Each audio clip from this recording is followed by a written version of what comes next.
தமிழ் செய்திகளை தெரிந்து கொள்ள தமிழ் ஸ்பைசி சேனலை சப்ஸ்கிரைப் பண்ணுங்க. சமீபத்தில் பார்த்தோம்னா நாடாளுமன்றத்தில் பொருளாதாரத்தில் பின்தங்கி இருக்க முற்பட்ட வகுப்பினருக்கு வேலை வாய்ப்புல 10% இடஒதுக்கீடு அப்படின்னு சொல்லி ஒரு சட்டம் கொண்டு வந்திருக்காங்க.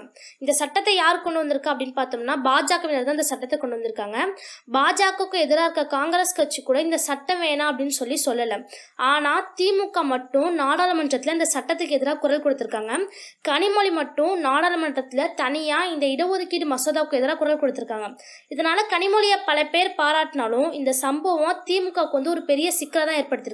என்னன்னா முற்பட்ட வகுப்பினர் ஸ்டாலினுக்கு எதிராக திரும்பி இருக்காங்க. எங்களோட ஓட்டு திமுகவுக்கு வேணாம் அப்படின்னு திமுக பகிரங்கமா சொல்லட்டும் அப்படின்னு சொல்லி சூரட்டிகள் வெட்டிட்டு வராங்க. திமுகவை புறக்கணிப்போம் அப்படின்னு திமுகவுக்கு எதிராக கன்னியாகுமரி மாவட்டத்துல குரல் கொடுத்துட்டு வராங்க. இந்த சம்பவம் கன்னியாகுமரி மாவட்டத்துல நாடாளுமன்ற தேர்தல் அப்ப திமுகவுக்கு ஒரு பின்னடைவை ஏற்படுத்துறதுக்கான வாய்ப்புகள் தான் அதிகமா இருக்கு. அது மட்டும் இல்லாம ஸ்டாலினுக்கு ஏற்கனவே கூட்டணி பிரச்சனை போயிட்டு இருக்கு. அதோட இந்த பிரச்சனை ஒரு கண்டிப்பா ஒரு பெரிய சிக்கலா தான் இருக்கும். ஸ்டாலின் எப்படி இந்த பிரச்சனைலாம் சமாளிக்க போறாரு அப்படிங்கிறத நம்ம பொறுத்து தான் பார்க்கணும். இந்த வீடியோ உங்களுக்கு பிடிச்சிருந்தா லைக் பண்ணுங்க, ஷேர் பண்ணுங்க.